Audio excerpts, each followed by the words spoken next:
Welcome to Draw Class, the show where we teach you how to draw things. I'm Caldwell. I'm Nathan. Today, we have a special request from... Multiple people. Yeah.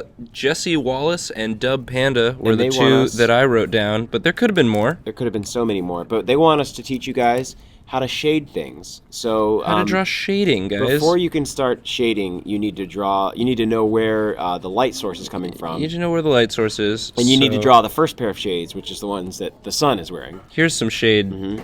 So, yeah, to draw sun, you don't necessarily need this part for the shading, but it's fun. I will say, though, that this is an actual legit tip, one of Caldwell's classic legit tips. It's good to know where your light source is when you are actually drawing things. Usually it's above and slightly to one of the sides. Exactly, because of the sun. If you're in artificial lighting or, indoors or in a basement where there is no light, it obviously is different. But it's for practice and to get started, it's nice to just let it be the sun. Let it be our good friend the sun up there. Here's the thing about shading. Yeah? You're just pointing out the parts of the face or whatever you're drawing. I think we're going to do a face. I'm going to draw a face. Caldwell's going to pump out a quick face.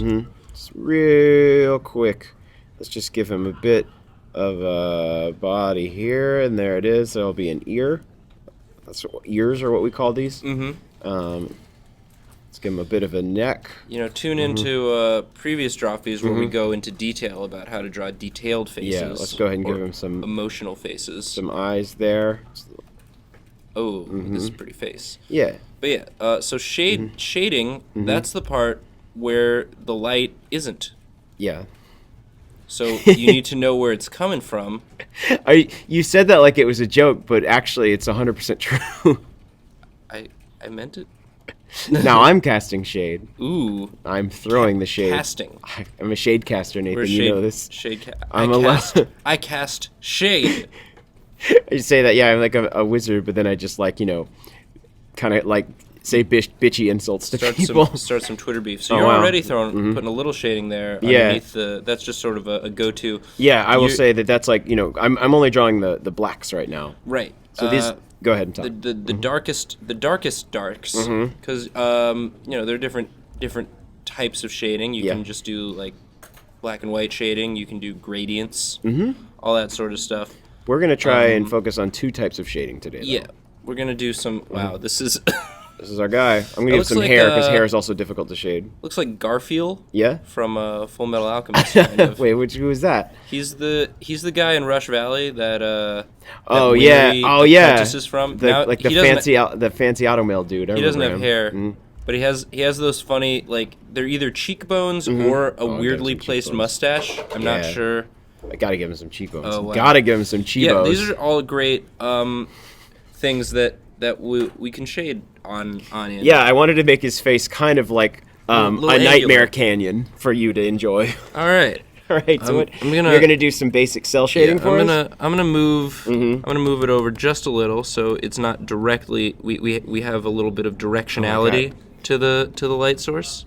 So the light's coming in from this way. Yeah. From this ways. I hope I didn't accidentally draw someone's dad again. Drawfee, stop drawing my dad.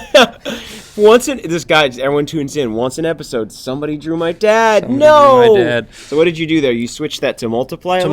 Yeah. Just because you could also just make it an underneath layer. Doesn't really matter. Well, what I found is that when you're, if you want to pick a color that has like a little bit of like a an actual like color tone to it, like it looks like you get like a nice like soft red there. Yeah. Well, that just was the color palette we were in. But what that'll do is if you set that to multiply and then lower your opacity.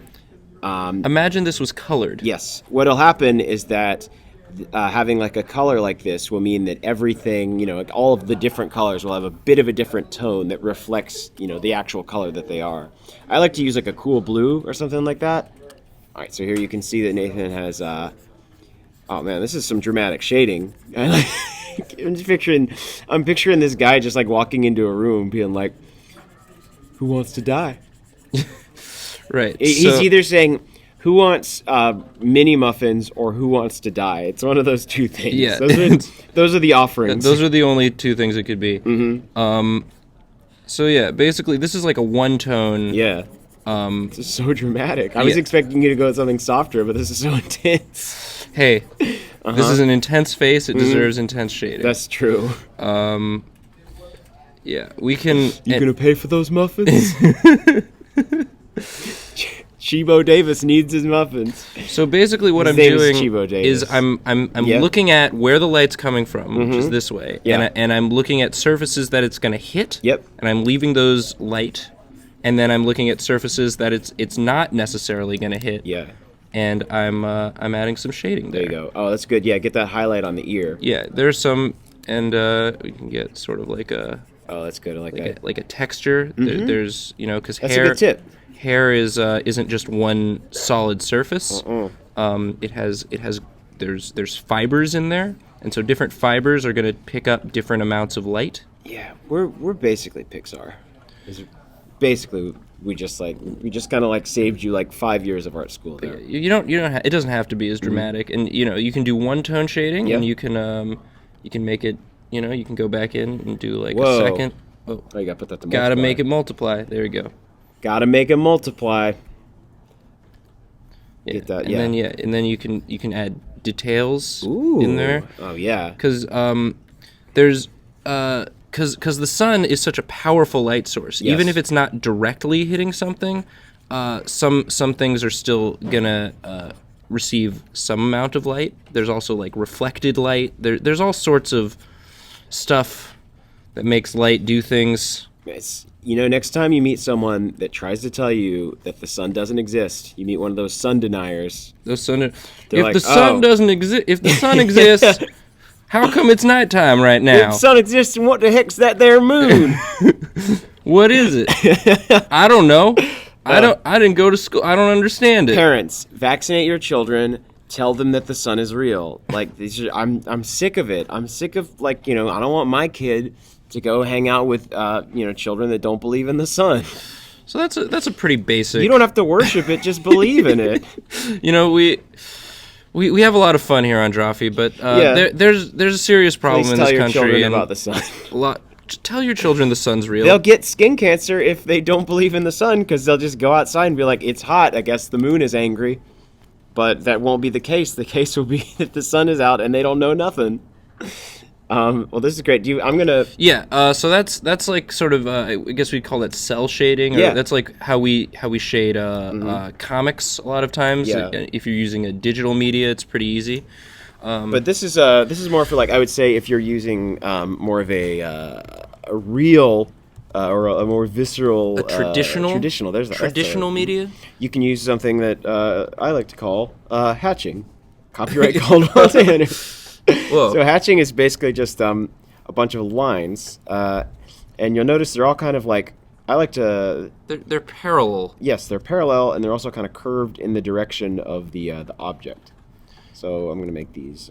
This is great if you're drawing a political cartoon, yes. or you're making some sort of etching. If you're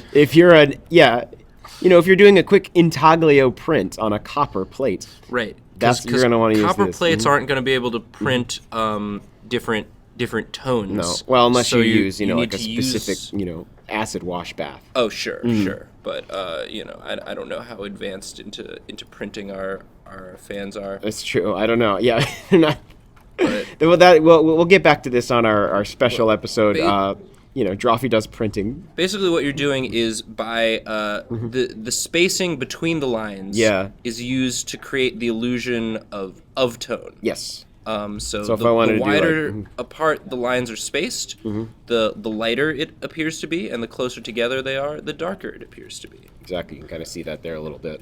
Let me add just a little more here. Yeah. And this is also great for conveying mood in anime. If someone is super serious, if something intense just happened, there's you might notice there are a lot of extra lines. Preferred technique for intense shit. Ask your art teacher. That's what he'll say. He'll be like, "Hey, art daddy, how do I draw intense shit?" And it'll be like, "You got to hatch. Got to get the hatch. Take a hatch class." Hatch. Natch. You want to hatch? Natch. That's what I say every day before we start the show. Like, you ready to hatch? Natch, and then we never actually hatch. Oh, well, this is a pretty good hatch batch. You know what? You got cooking. You want to take it to the next level? Yeah. You want to hatch it up a notch? You want to hatch it up? Cross hatching. Whoa. That's right. It's just the same thing, but you kind of angle it differently, and that's going to give you a more intense crossed look. This is actually great for. Now it looks like. It gives money. Yeah. This is. Oh wait, I was gonna say. It does look like a political cartoon. Hold on. Let me. Yeah, he should be. He should be saying something dry and. SCOTUS. More like. Uh-oh. Scrotus. That's from our hashtag Deflategate. always end your political cartoons with a hashtag so that people can tweet about it. Oh, this one's doubly topical.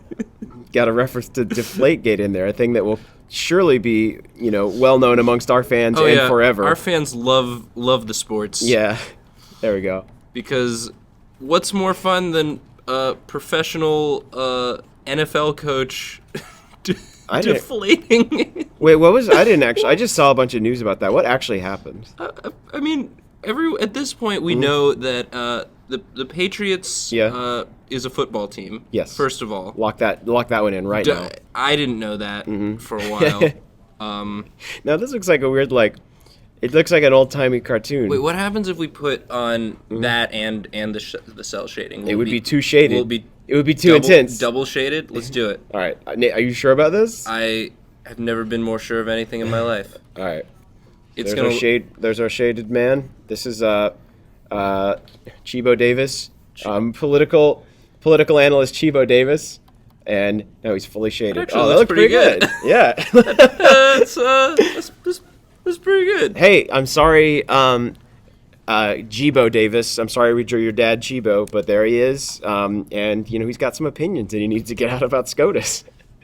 But the basic key to shading is know where your light source is. Pay attention to your light source. And always add some Armstrong sparkles in there. If it's dark, then you can just make the whole thing. You can just make the whole thing black. Oh, that's a good point. Let me do one more. You want to do one more? Okay. Yeah. Let's do one more, then we'll finish up. Okay. So let's see. What you got? One more tone layer. It's fully toned. Multiply it. Make it like a very light color. And what you can do is depending on I know the sun's out, but let's say. But are the guns out? So this is a flowchart you have to ask yourself. You can do it in reverse also. Oh. You can sort of add sort of a base tone to everything. So now this is now he's a night elf. This is Chibo Dievos, the night elf. Chibo Dievos. And then just more apostrophes in there. And then you can add like sheen. Mm-hmm. So this is him emerging from the darkness to tell us his bad political opinion. Things are unwell in the shadow realm. Our president Abraxas Lincandril, is a chump and a fool. I did not vote for him, nor did any of my ilk. Anyway, please follow me on Twitter. So there he is. That's great, man. We actually did a cool drawing. You want to put that underneath there? Yeah, just and sometimes if you want to accentuate sheen, put a slight shadow. Hey, these are right next to it. These are secret power tips. I didn't even know about that. I learned a thing. What do you know? I don't know if that looks good, but doesn't look good, but it happened. Might have looked better before, but this is the fun thing about art is you just try it, just feel it out, just try it, mess up, and do it again, guys. And then tell people on the internet about it, and maybe they'll listen to you. Here's the thing: we're all just reaching in the dark, looking for the right way to shade. That's just what life is. So yeah, tell your friends about it. Please share the show if you want, and we will see you in the future, I guess. Whatever. I don't know. We're sorry.